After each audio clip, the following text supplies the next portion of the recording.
Hello everybody, आप सभी का स्वागत है स्पर्श एकेडमी में। जैसा आप सभी जानते हैं, कल अग्निवीर एयरफोर्स का पेपर है, तो काफ़ी बच्चों की डिमांड थी कि एक बार जो सेंटेंस अरेंजमेंट जिसको PQRS के नाम से भी जाना जाता है उसके बारे में उसको थोड़ा दोहरा दिया जाए। तो सारे बच्चे लगभग अपने अपने सेंटर पे पहुंच चुके हैं और इसी क्रम में मैं इस टॉपिक पे आपसे बात करने के लिए आया हूं। उसके साथ साथ PQRS के अगर ऑनलाइन वीडियोज़ में देखें तो मेरा पहला वीडियो है, तो मैं कुछ आज आपको ट्रिक भी बताऊंगा कि कैसे सेंटेंस अरेंजमेंट को आप बेहद इजी तरीके से सॉल्व कर सकते हैं। उसके लिए क्या क्या आपकी ज़रूरतें होनी चाहिए, तब जाके आप बेहतर ढंग से इसको सॉल्व कर सकते हैं। तो आगे बढ़ूँ मैं आप इस पर्टिकुलर टॉपिक पर, उससे पहले मैं कुछ इन्फॉर्मेशन दे दूँ आपको कि 1 अगस्त से NDA और अग्निवीर एयरफोर्स को ध्यान में रखते हुए एक बैच शुरू किया जा रहा है, जिस कंप्लीट कोर्स होगा उसमें, जिसमें आपको मैथ, इंग्लिश और जो Y ग्रुप के होंगे उनके लिए रागा का सेगमेंट, प्लस जो X ग्रुप के लिए होंगे उनके लिए फिजिक्स, पूरा एक कंप्लीट पैकेज शुरू करने जा रहा हूं। तो 1 अगस्त से डेट याद रखिएगा। रजिस्ट्रेशन ओपन हो चुका है, ऑफिस पे आप आकर संपर्क कर सकते हैं, ठीक है। तो दोस्तों देर न करते हुए, कल एग्ज़ाम है, उसको टारगेट बनाते हुए मैं कुछ पॉइंट्स आपको बता रहा हूँ। वैसे टाइम तो अब नहीं रह गया है, लेकिन जिस पर आपकी नज़र होनी चाहिए ताकि आप बेहतर ढंग से PQRS या सेंटेंस अरेंजमेंट का जो कॉन्सेप्ट है उसको बेहतर ढंग से सॉल्व कर सकें। फ्रेंड्स, मैं बता दूँ, अगर सेंटेंस अरेंजमेंट आपको बेहतर ढंग से करना है तो आपको कंडीशनल सेंटेंस, क्लासेस का पैटर्न, मीन्स क्लास को कहाँ, कैसे, कब रखना है, उसके पैटर्न को ध्यान में रखना पड़ेगा। आपको कंजंक्शन का ज्ञान होना चाहिए कि कौन सा कंजंक्शन यूज़ है तो उसके बाद क्या हो सकता है। उसके साथ साथ कुछ हद तक प्रीपोजिशंस का अगर ज्ञान है तो आप आसानी से इस पूरे सेंटेंस पैटर्न को हैंडल कर सकते हैं। तो ध्यान रखिएगा, आपका क्लासेस पैटर्न रेडी हो, कंडीशनल सेंटेंस आपका रेडी हो, कंजंक्शन के यूज़ आपके रेडी हों, और उसके साथ साथ जो क्लास का सीक्वेंस, जो अरेंजमेंट कैसे करना है उसके बारे में अगर आपको जानकारी है तो मैं गारंटी देता हूं कि आपको कभी भी जो PQRS का सेगमेंट है उसमें समस्या नहीं होगी। आज मैं आपको कुछ क्वेश्चन भी सॉल्व करवाऊंगा जो 2022 CDS से संबंधित है, तो मैं उसको सॉल्व करवाऊंगा। तो आप देखेंगे कि कैसे कंजंक्शन का यूज़, क्लासेस का पैटर्न सेंटेंस को बेहद इजी बना देता है सॉल्व करने के लिए। तो जो लोग पढ़े हैं, अभी भी थोड़ा सा समय है, उसको रिवाइज करिएगा, उन पॉइंट्स पे ध्यान दीजिएगा। मैंने अपने इंस्टीट्यूट में सारे बच्चों को क्लासेस, कंजंक्शन, क्लासेस का arrangement, conditional sentence, sequence of tense को बेहद बेहतरीन तरीके से पढ़ाया भी है। तो उम्मीद है कि बच्चे इस एग्ज़ाम में बेहतर करके आएंगे।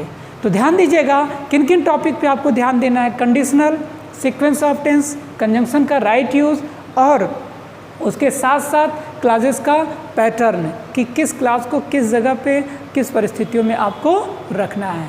तो देर न करते हुए आइए हम लोग PQRS के कुछ सेगमेंट को शुरुआत करते हैं, और मैं चाहूँगा कि आप उन पॉइंट्स को ध्यान से देखें और कैसे अरेंज किया जाता है उसको आपको टारगेट बनाना है। चलिए, तो यहाँ पे आपके पास एक सेंटेंस आ गया है, आप उसे ध्यान से देखें और जैसे जैसे मैं बताता हूँ वैसे वैसे इसको सॉल्व करने की कोशिश आप करें।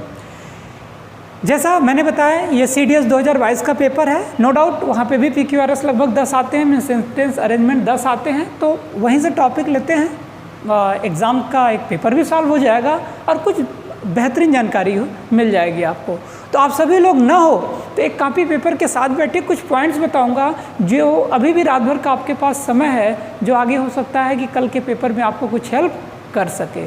तो पहला क्वेश्चन हम लेते हैं। पहला क्वेश्चन आप देख सकते हैं कि as soon as the government was pressed to do something for the poor the season commenced. ध्यान दीजिएगा, सेंटेंस में एज सुन एज की शुरुआत है। इससे एक बात तो कंफर्म हो गई है कि एज सुन एज से सेंटेंस आपका शुरू होने वाला है, ठीक है। उससे पहले थोड़ा सा मैं आपको एक बात बताऊंगा कि जब भी आपको PQRS का सेगमेंट करना हो तो सबसे पहले सेंटेंस को ध्यान से पढ़िए। तो सेंटेंस में आपको इक्का दुक्का पार्ट ऐसे मिल जाएंगे जो खुद एक साथ उनका प्रयोग आप आसानी से कर सकते हैं। तो पहले दो दो का जोड़ा बनाने की कोशिश करिए। अगर दो मिल गया तो जाहिर सी बात जो तीसरा होगा या तो उससे पहले आएगा या तो उससे बाद आएगा, तो आपको पैटर्न को साधने में बहुत आसानी होगी। दूसरा, कभी कभी जो आपको 4 ऑप्शन मिलता है यहाँ पे, ठीक है, जैसा आप देख सकते हैं 4 ऑप्शन आपका जो यहाँ पे है, तो अगर 2 जोड़े बैठ जाते हैं तो कभी कभी इन चारों में से एक ही ऐसा होता है जो उन दो जो पैटर्न को आपने बैठाया है उसी से मिलता जुलता होता है। तो हम डायरेक्टली बिना पूरा सेंटेंस को सॉल्व किए भी उसको सही कर सकते हैं, बट ये 100% इम्प्लीमेंट नहीं होता है, लेकिन मोस्ट ऑफ द केसेस में आपको पता चल जाता है। अब जैसे सेंटेंस आपका पहला है, थोड़ा सा आप ध्यान दीजिएगा कि as soon as the government was pressed to do something for the poor the season commenced, ठीक है। तो मैंने अभी बताया आपको कि जनरली अगर एज सुन एज का प्रयोग है तो वो सेंटेंस के शुरू में होता है, इसका मतलब पी पहले आएगा। तो आप पहले देख लीजिए कि इन चारों ऑप्शन में पी कहाँ है, सिर्फ सी वाले ऑप्शन पे है। तो आप चाहो तो डायरेक्टली मार सकते हो, लेकिन मैं कहूँगा एक बार सेंटेंस को ज्वाइन भी तो कर लो, तब उसके बाद करते हैं। ये तो मैं तेज़ी से सॉल्व करने का आपको एक तरीका बता रहा हूँ। तो पी का एक ही ऑप्शन है, इसका मतलब यही ऑप्शन सही होगा, लेकिन पहले देख लें वास्तविक रूप से ऑप्शन सही होगा कि नहीं होगा। तो ध्यान दीजिए, मैंने आपको पढ़ाया था, जो भी मेरे बच्चे यहाँ पर पढ़े हुए हैं, मैंने बताया था कि एज सुन एज से जुड़ा हुआ क्लास जो होता है वो जनरली पास्ट के इंडेफिनिट में होता है, most of the past indefinite में ही होता है। तो आप जाहिर सी बात है as soon as the season commenced, आप तुरंत क्या लेंगे, इसको लीजिए। तो पास्ट इंडेफिनिट का पैटर्न पूरा हो गया, मीन्स पी के बाद आपको क्या मिलेगा, यस। फिर उसके बाद एक कामा दिया जाता है, the government was pressed to do something. अब देखिए ये दोनों वर्ड जहाँ भी रहेंगे साथ रहेंगे, क्योंकि देखिए लिखा है the government was pressed to do. अब डू के बाद क्या होगा, समथिंग आएगा तो सीजन आएगा, सीजन तो आ नहीं सकता है, एज सुन तो आ नहीं सकता है, तो डू के बाद आपको समथिंग ही लेना पड़ेगा। मीन्स जहाँ भी जाएगा आपका क्यू आर साथ होगा। तो दो आपके मामला सॉल्व हो गए, तो दो का जोड़ा जब आप बनाओगे तो मामला क्या हो जाएगा, आपका क्लियर हो जाएगा। तो क्या हो जाएगा आपका पी एस क्यू आर। तो आइए देखते हैं कौन सा ऑप्शन हमारा सही है। तो हमारा ऑप्शन क्या है, सी है। मैंने अभी आपको बताया कि किस तरीके से आपको इन चीज़ों को हैंडल करना है, ठीक है। तो समझ में आई बात। तो आप इतना दिमाग में ज़रूर रखिएगा, यदि सेंटेंस में एज सुन एज का प्रयोग है या यदि सेंटेंस में नो सूनर का प्रयोग है, तो जनरली सेंटेंस उन्हीं वर्ड से ही आपका क्या होगा, बिगिन होगा, क्योंकि एज ए कंजंक्शन के रूप में हम इनका क्या करते हैं, प्रयोग करते हैं, ठीक है। तो आइए अब चलते हैं दूसरे सेंटेंस पे। देखिए दूसरे वाले सेंटेंस में क्या दिया हुआ है। दूसरा वाला सेंटेंस है, आप 32वां नंबर यहाँ देख सकते हैं, ठीक है। लिखा है दे do not come within my subject. फिर उसके बाद क्यू ऑप्शन है आपका लाइटली स्टीम्ड बाई मी, और उसके बाद आर है आपका I don't speak to them, it is because and not because they are. तो फिर मैं कहूँगा, अब ये देखिए थोड़ा सा सेंटेंस कंफ्यूजिंग हो गया है, तो आप पहले दो का जोड़ा बनाने की क्या करिए, कोशिश करिए। अब यहाँ देखिए सेंटेंस इफ से शुरू है और दे से शुरू है। अब या तो ये सेंटेंस आपका आर से शुरू होगा या तो पी से शुरू होगा। तो देखिए पी वाला कहीं ऑप्शन नहीं दिया है, इसका मतलब सेंटेंस आपको आर से ही क्या करना है, बेसिकली शुरू करना है। तो आइए पहले सेंटेंस का हम क्या करते हैं, इसको अरेंजमेंट बनाते हैं। तो लिखा है if I don't speak to them, अगर मैं मान लूँ आर पहले आ रहा है तो it is because they do not, तो आप बिकॉज के बाद एंड बिकॉज नॉट बिकॉज नहीं ले सकते, इसका मतलब आर के बाद यस तो कतई नहीं आएगा। It is because lightly steam, no कतई नहीं होगा, बिकॉज के बाद आपको लाइटली तुरंत आपको नहीं लेना है, ठीक है। तो आप देखिए आर के बाद कौन ऑप्शन हमारे यूज़ होगा, पी। तो हो जाएगा if I don't speak to them it is because they do not come within, means R के बाद आपको पी लेना है, विद इन माई सब्जेक्ट, ठीक है। फिर उसके बाद आप सोचेंगे अब इसके बाद क्या हो सकता है, तो सब्जेक्ट के बाद लाइटली लेना उचित नहीं होता है, क्योंकि जो लाइटली है वो आपका क्या है, एज ए एडवर्ब है, तो आप उसके बाद नहीं लेंगे। तो इसका मतलब चलते हैं यस पे। तो यस हमारा होगा कि they do not come within my subject and not because they are, means इसके बाद हमें यस लेना, और लास्ट में हमारा क्या बचा, क्यू बचा। तो जो हमारा ऑप्शन बनेगा वो आर पी एस क्यू बनेगा। तो पहले एक बार देख लें सीक्वेंस तो सही है। तो क्या होगा सेंटेंस आपका, If you do not speak to them, it is because they do not come within my subject. Means R और P का सीक्वेंस एकदम सही है, दो का जोड़ा बना, मीन्स जहाँ होंगे दोनों साथ होंगे। क्लियर? तो आप देख लीजिए R और P का कोई जोड़ा है तो एक ही है, तो इस प्रकार देखें तो हमारा फोर्थ ऑप्शन क्या है, सही है।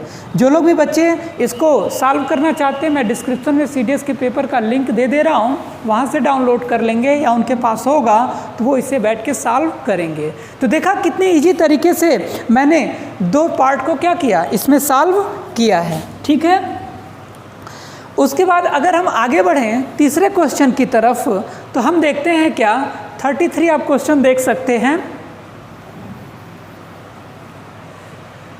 कि नो मैग्नानिमस विक्टर, ये P है, ध्यान दीजिएगा, no magnanimous victor the fortune of war had, फिर R ऑप्शन में है put in his power so cruelly would treat those whom. अब यहाँ पे आपको देखना है कि सेंटेंस शुरू किससे होगा, पहले तो शुरू करना बहुत ज़रूरी है।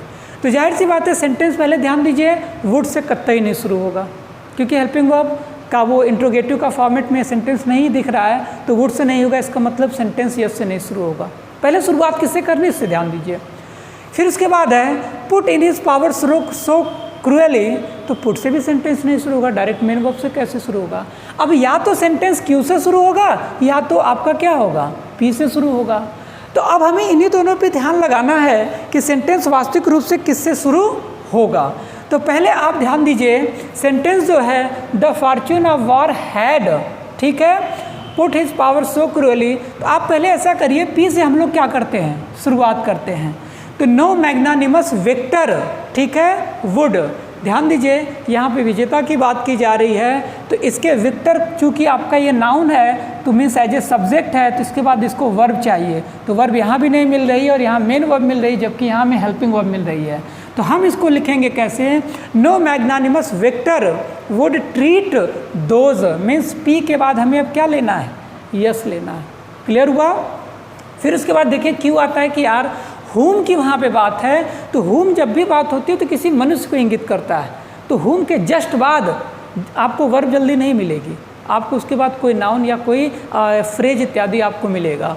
तो हुम के बाद आप सीधे आ जाएंगे कहाँ पे, क्यों, हुम the fortune of war had, means आपको पी एस के बाद क्या लेना है, क्यों, और लास्ट में आपका ऑप्शन क्या बचा, आर बचा। तो आइए देखें ऑप्शन में ये है, ऑप्शन में आप देख सकते हैं पी एस क्यू आर, जो आपका बी ऑप्शन है वो क्या होगा, सही होगा। तो जो आपका राइट सेंटेंस होगा वो होगा no magnanimous victor would treat those whom the fortune of war had put in his power so cruelly होगा। ठीक है, तो आप देखेंगे जो मैंने 3 सेंटेंस सॉल्व किए, उन 3 सेंटेंस में क्या मैंने किया है, सिर्फ और सिर्फ कब सब्जेक्ट रखना है, कब वर्ब रखना है, सब्जेक्ट की हमारी लेंथ कैसी हो सकती है, इस पर हमने विशेष ध्यान दिया है। तो आपको बस इन्हीं बारीकियों पे ध्यान देना है और कोशिश करके पहले ये देख लीजिए कि आपका सेंटेंस शुरू किससे होगा, तो आपकी आधी समस्या तो वहीं पे क्या हो जानी है, सॉल्व हो जानी है। ठीक है, तो इसी क्रम में चलिए आगे बढ़ते हैं। जो 33वां क्वेश्चन हमारा होगा, में जो तीसरा क्वेश्चन है उसमें पी एस क्यू आर का ऑप्शन हमारा क्या होगा, सही होगा। इसी प्रकार हम अगर आगे बढ़ें 34 क्वेश्चन पे, तो 34 क्वेश्चन देखते हैं क्या है, सिंपल है, बेहद इजी आपका है। लिखा है call in question whatever else one may say of him no one dare is honesty of purpose. अब आप देखेंगे सेंटेंस के जो चारों पार्ट हैं, यहाँ पे आपको पहले तो ये डिसाइड करना है कि सेंटेंस शुरू किससे होगा। ठीक है, तो जो सेंटेंस के शुरुआत की अगर हम बात कर लें तो पहले ध्यान से एक बार पढ़ें तो हमें आइडिया लग जाएगा कि वास्तविक रूप से सेंटेंस किससे शुरू होगा। ठीक है, तो लिखा है call in question, I don't think इससे सेंटेंस शुरू होने वाला है। Whatever else one may say of him, it may be, इससे शुरू हो सकता है। नो वन डेयर, इससे भी हो सकता है, but is his honesty of purpose, इससे आपका नहीं हो सकता है। तो पहले ध्यान दें, पहले जोड़ा बनाने की कोशिश करें।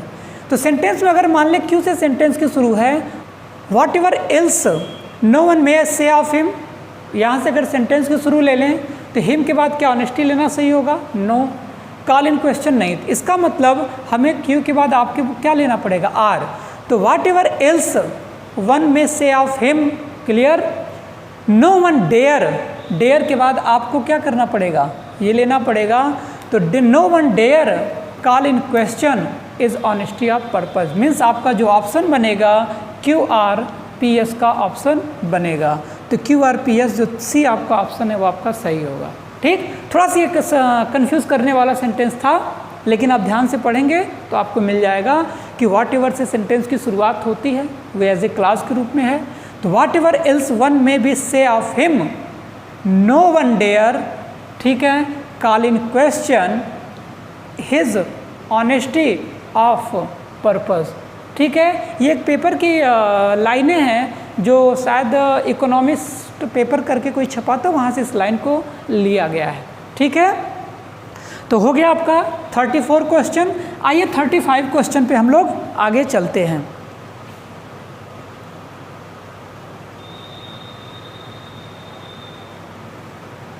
हाँ, अब 35 क्वेश्चन कैसे आपको करना है, फिर मैं कहूँगा कि आपको पास कंजंक्शन का विशेष ध्यान देना होगा, क्लियर हुआ।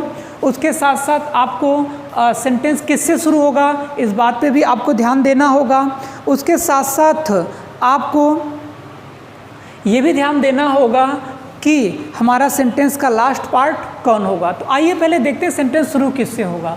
तो लिखा है has become, I don't think कि इससे कहीं आपका सेंटेंस शुरू होने वाला है। ठीक है, फिर है एवर सिंस द कोविड-19 pandemic began a fixture of everyday life, ठीक है, कैलिब्रेटिंग डिजीज रिलेटेड रिस्क। ठीक है, तो अब यहाँ पे हमें आपको ध्यान देना है कि वास्तविक रूप से हमें यहाँ पे सेंटेंस को शुरू किससे करना है। तो जाहिर सी बात है पी से तो सेंटेंस शुरू होने से रहा, क्योंकि जनरली हेल्पिंग वर्ब से सेंटेंस क्यों शुरू होगा। ठीक है, तो आपको ध्यान देना है यहाँ पे हम शुरुआत करते हैं किससे, एवर सिंस से। तो एवर सिंस द कोविड-19 पैंडेमिक बिगन, ठीक है, फिर उसके बाद आपका है कामा देके, चूँकि कामा लगा है तो आपको इसको भी यहीं जोड़ना होगा। तो हो जाएगा एवर सिंस कोविड-19 pandemic began calibrating diseases related risk, ठीक है, has become a fixture of everyday life. Means जो पहली जोड़ी आपकी बनेगी पी और आर की बनेगी। तो हम पहले लिख लें पी और आर की पहली जोड़ी बनेगी, और सेंटेंस शुरू किससे होगा, क्यू से होगा। तो बचा कौन, बीच में यस ही तो बचा। आप इस तरीके से क्यू एस पी आर की जोड़ी बना सकते हैं। तो आइए देखा जाए कुछ है क्या option Q S P R. तो जो हमारा ए वाला ऑप्शन होगा वो क्या होगा, सही होगा। समझ रहे हैं बात को। ठीक है, तो आप भी बस ध्यान से पढ़िए और जोड़े बनाइए, दो दो का जोड़ा बनाइए, अपने आप चीज़ों को क्या कर लेंगे, अरेंज कर लेंगे। क्लियर हुआ। चलिए इसी क्रम में हम लोग आगे बढ़ते हैं, 36 क्वेश्चन पे टारगेट करते हैं। 36 क्वेश्चन बेहद इजी है, बस आप अगर ध्यान से पढ़ लें तो इसका जवाब आपको मिल जाना है। लिखा है लेट 60s, पी है option, he still enjoys vigorous, he is in his health although. आप पहले ध्यान दो, he is in his late 60s। आप देखें तो पहला हमारा जोड़ा किससे बनता है, आरपी का बनता है। मीन्स जहाँ होगा आरपी साथ होगा। तेज़ी से करना चाहते हैं तो पहले देख लें आरपी का कहीं जोड़ा है क्या। आरपी का जोड़ा देखिए सी में है तो हम तुरंत मार दें सी है, लेकिन हम चूँकि सॉल्व कर रहे हैं तो एक बार पढ़ के बेहतर ढंग से समझ लें। तो मीन्स आरपी जहाँ होगा साथ होगा। अब सेंटेंस किससे शुरू होगा, कभी हेल्थ और आल्दो से सेंटेंस नहीं शुरू होता है, आल्दो आपका कंजंक्शन होता है। मैंने कहा था कि कंजंक्शन का यूज़ और क्लासेस का पैटर्न आपको बेहतर ढंग से समझना पड़ेगा। तो सेंटेंस शुरू किससे होगा, ही स्टिल एंजॉयज से। तो सेंटेंस की शुरुआत क्यू से होगी। ठीक, ही still enjoys vigorous health Aldous, means इसके बाद आपका यस आएगा। तो जो ऑप्शन होगा क्यू एस आर पी, तो आप देख सकते हैं कि आपको सी वाला ऑप्शन जो है क्यू एस आर पी ये आपका राइट ऑप्शन होगा। और अर्थ भी पूरा दे रहा है कि he still enjoys vigorous health although he is in his late 60s, मतलब अपनी 60 के लेट में है फिर भी अच्छे स्वास्थ्य का वो क्या कर रहा है, मज़ा ले रहा है। ठीक है, तो एक बार आप सेंटेंस पढ़िए, दो दो का जोड़ा बनाइए, अपने आप ये चीज़ें क्या हो जाएंगी, अरेंजमेंट हो जाएंगी। और उम्मीद है कल के एग्ज़ाम में आप बेहतर करके आएंगे। तो दिखाई दे रहा है ना, पूरा समझ में आ रही है बात ना। कोई प्रॉब्लम हो अभी कमेंट करिए, मैं इस प्रॉब्लम को आपको सॉल्व करूँगा। लेकिन फिर कहूँगा मैं कि अगर आपको PQRS या सेंटेंस अरेंजमेंट अच्छा करना है तो जिन जिन बातों को मैंने बताया उसको ध्यान देना है। पहला, आपका कंडीशनल सेंटेंस पूरा तैयार होना चाहिए, सीक्वेंस ऑफ टेंस पूरा तैयार होना चाहिए, और उसके साथ साथ आपका कंजंक्शन का पैटर्न और क्लासेस का पैटर्न तैयार होना चाहिए। जिनका ये 4 टॉपिक तैयार है उन्होंने समझिए PQRS को आराम से टैकल कर लिया, आराम से हैंडल कर लिया है। तो 36 क्वेश्चन के बाद हम लोग आते हैं 37 क्वेश्चन पे। देखिए 37 क्वेश्चन पे क्या ऑप्शन है, लिखा है inviting as the retort of abuse, nothing is so easy and. अब पहली चीज़ मुझे देखिए, अब अगर हम क्यू लें तो क्यू के बाद क्या हम आर ले सकते हैं? बताइए, एंड पे सेंटेंस खत्म हो रहा दोबारा, क्या कभी किसी सेंटेंस में डबल एंड लग सकता है? क्या नहीं लग सकता है। आ जाओ यस पे, तो यस पे हम आ जाए तो यस भी एंड से शुरू है, तो आप बताओ अगर क्यू के बाद क्या हम यस ले सकते हैं? नहीं, कभी दो सेंटेंस एंड पे नहीं होगा। मीन्स क्यू के बाद ना आपको आर लगाना है ना क्यू के बाद आपको यस लगाना है। तो फिर क्वेश्चन उठेगा क्यू के बाद आ क्या सकता है? ठीक, तो क्यू के बाद या तो पी आ सकता है और या कुछ नहीं हो सकता है, क्योंकि एंड्स के बाद उनको कुछ चाहिए। तो अब हमको यहाँ पे देखना है, मैंने बताया ना, देखिए यहाँ पे भी कंजंक्शन का ही क्या किया गया है, यूज़ किया गया है। तो कंजंक्शन का जबकि यूज़ है तो आपको इन बातों को थोड़ा सा ध्यान देना पड़ेगा। तो एक बार आप भी पूरा ध्यान से पढ़ लीजिए। अब आप ध्यान दीजिए, जैसा मैंने अभी कहा कि क्यू के बाद ना आप आर ले सकते हैं ना क्यू के बाद आप यस ले सकते हैं। तो क्यू के बाद हमारा क्या आएगा? पी आएगा। तो पहले देख लें क्यू के बाद कहीं पी है, क्यू के बाद देखिए पी है। अगर आप तेज़ी से सॉल्व करना चाहते हैं तुरंत इसको सही मार दीजिए, लेकिन आइए पहले सेंटेंस पूरा कर लेते हैं। तो सेंटेंस क्या है हमारा? Nothing is so easy and inviting as the retort of abuse. ठीक है, फिर उसके बाद अब एब्यूज के बाद आप एंड ले लीजिए, एंड स्कैरसम but it is poultry and an unprofitable context. ठीक है, तो आप देख सकते हैं बट के बाद ये वाला सेंटेंस मीन्स आर के बाद यस आएगा जबकि क्यू के बाद पी। तो आप देख सकते हैं हमारा जो डी वाला ऑप्शन है वो क्या होगा? सही होगा। तो मैंने अभी बताया आपको कि बस कंजंक्शन का सही यूज़ आप करना सीख लीजिए, जान लीजिए, तो आप आसानी से क्या इन चीज़ों को मैनेज कर सकते हैं।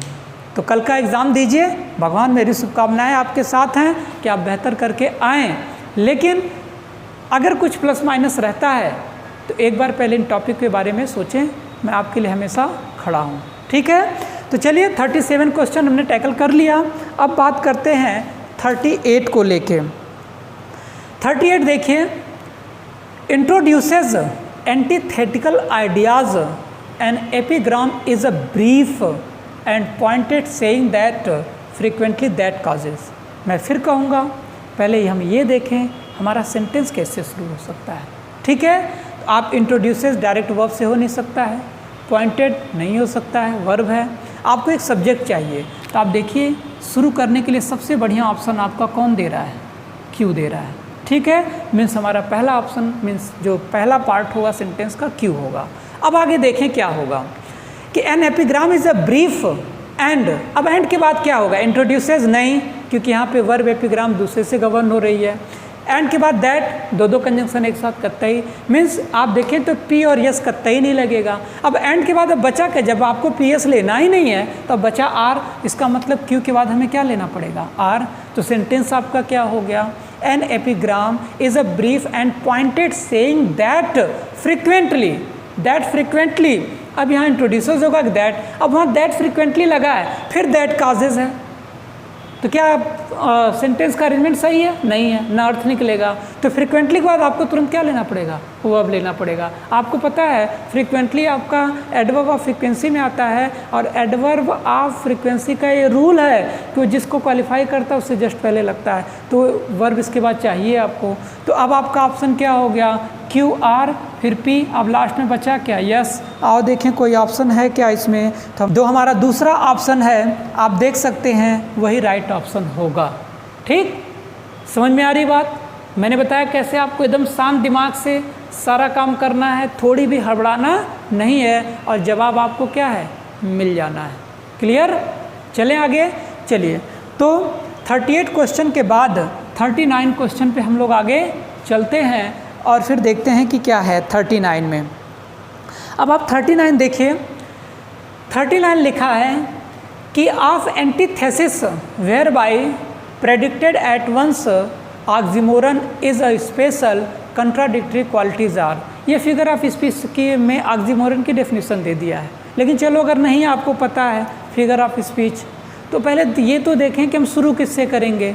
ठीक, तो आप एंटीथेसिस नहीं शुरू हो सकता है, प्रेडिक्टेड वर्ब है नहीं शुरू होगा सेंटेंस आपका, ऑक्सीमोरन इज और कंट्राडिक्टरी, तो जाहिर सी बात है ऑक्सीमोरन इज यहाँ से सेंटेंस का पैटर्न लगता है कि यहीं से शुरू होना चाहिए, तो हमारा पहला ऑप्शन क्या होगा, आर होगा। तो oxymoron is a special form of contradictory qualities कहना सही है, नहीं, फॉर्म जब होती है तो किसी का स्वरूप होती है, प्रेडिक्टेड एट वंस नहीं हो सकता है, तो एंटीथेसिस एक प्रकार का फिगर ऑफ स्पीच ही है, तो वही वहाँ पे है। तो oxymoron is a special form of, और फॉर्म के बाद ऑफ लगता है प्रीपोजिशन ज़्यादातर केसेस में, आप भी जानते हैं। ठीक है, तो फॉर्म के बाद हम क्या लेंगे, ऑफ, तो हमारा दूसरा ऑप्शन क्या होगा, पी, तो आर पी हुआ। तो oxymoron is a special form of antithesis whereby two, अब टू के बाद क्या है, प्रेडिक्टेड होगा, भविष्यवाणी की जा रही है, नहीं, टू कंट्राडिक्टरी क्वालिटीज़ होती हैं, तो two contradictory qualities means S होगा, और लास्ट में हमारा क्या बता, क्यू बता। ठीक है, तो हमारा ऑप्शन हम देख लें, आर पी एस क्यू, हमारा सी ऑप्शन सही होगा। वैसे ऑक्सीमोरन, जो लोग जुड़े हैं मैं फिगर ऑफ स्पीच में ऑक्सीमोरन की आपको परिभाषा बता दूं, ऑक्सीमोरन वो फिगर ऑफ स्पीच होता है जहाँ पे two opposite word means two opposite meaning देने वाले वर्ड्स को एक साथ रखा जाता है। जैसे ही इज़ रेगुलरली इर्रेगुलर, तो रेगुलरली प्लस इर्रेगुलर दोनों साथ रखा गया है, तो वहाँ ऑक्सीमोरन होगा। क्लियर हुई बात? तो देख रहे हैं किस नए ईजी तरीके से सेंटेंस को हम लोग क्या कर रहे हैं, आपस में ऐड कर रहे हैं। तो जो लोग भी देख रहे हैं तुरंत नोट करें, इसमें हमारा सी ऑप्शन क्या होगा, सही होगा। ठीक है, फिर लास्ट क्वेश्चन आज का हम देख लेते हैं। चूँकि कल पेपर है, बहुत ज़्यादा समय मैं आपका नहीं लूँगा, और भी टॉपिक को तैयार करना है, प्रेशर एकदम रिलीज़ करके जाइए। ठीक है, भले साल भर में बहुत पिछले साल जुलाई में एग्ज़ाम हुआ था, इस साल फिर जुलाई में है, लंबे समय बाद एग्ज़ाम है, थोड़ा भी प्रेशर ना लीजिए, क्योंकि प्रेशर लेंगे तो फिर कुछ नहीं हो पाना है। ठीक है, एकदम रिलैक्स होके जाइए, जितना टॉपिक तैयार है उतना टॉपिक को तैयार करके जाइए, किसी नए टॉपिक के चक्कर में भी ना पड़िए। ठीक है, और कल पूरे कॉन्फिडेंस के साथ दे के आइए, और फिर मैं देखता हूँ कि आपसे पूछूंगा, आपसे मिलूंगा कि कैसा आपका पेपर हुआ है। ठीक है, 40वां क्वेश्चन है, and marble they 10 mark him, people talk of memorials him in statue of bronze and बिलाई हिज मैसेज। अब हमको देखना है यहाँ पे कि सेंटेंस शुरू किससे होगा। तो पहली चीज़ जानिए कि एंड मार्बल यहाँ लिखा है, तो इसका मतलब सेंटेंस पी से तो शुरू होने वाला नहीं है। बस इन्हीं बारीकियों पे ध्यान देना है, शुरू कैसे होगा, अंत कैसे होगा, बीच में तो मामला मैनेज हो ही जाना है। क्लियर है, मतलब पी से नहीं काम होगा। क्यों की बात कर लें, क्यों से कुछ हद तक है कि सेंटेंस शुरू हो सकता है, पीपुल टॉक ऑफ मेमोरियल। ठीक है, अब आर की बात कर लें, हिम है, हिम इन स्टैचू, नहीं, यहाँ से भी सेंटेंस शुरू नहीं हो सकता है। ठीक है, और लास्ट है आपका एंड बिलाई, कोई भी सेंटेंस जनरली एंड से शुरू नहीं होता है, आप भी जानते हैं। तो पहली चीज़ तो है क्यू से ही हमें एक ऐसा सिंबल पता चल रहा है कि मामला क्यू से हमारा शुरू होगा।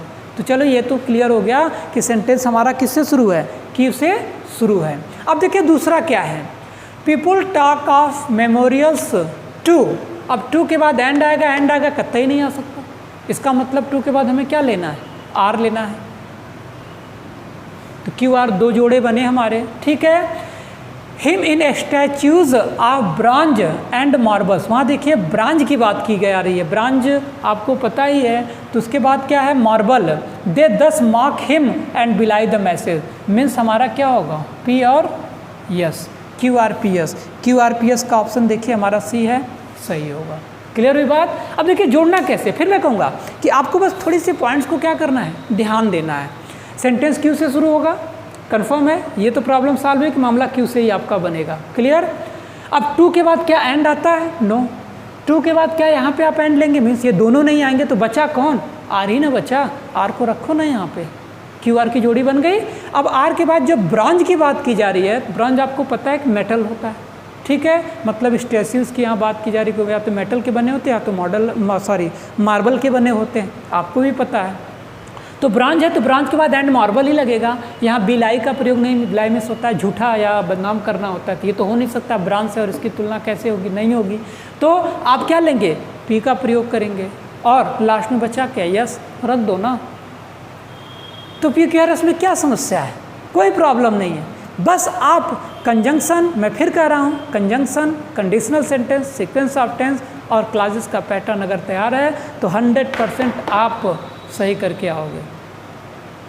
मैं सुनील और मेरी स्पर्श एकेडमी हमेशा आपके लिए खड़ी रहेगी। ऑफलाइन मेरे बैचेस चल भी रहे हैं, आप चाहो तो जो लोग भी हैं, ऑनलाइन भी मैंने आपको सुविधा दी है कि ऑनलाइन भी इन चीज़ों को आप बेहतर ढंग से समझ सकते हैं। तो आज के इस वीडियो में इतना ही। कल पेपर है, दम लगा के पढ़िएगा, दम लगा के पेपर दीजिएगा। प्रेशर को रूम पर छोड़ के जाइएगा, प्रेशर को घर पे छोड़ के जाइएगा, रिलैक्स होकर एग्ज़ाम दीजिए। आप सभी बच्चों को शुभकामनाएं, ढेरों शुभकामनाएं। All the best. जय हिंद, जय भारत।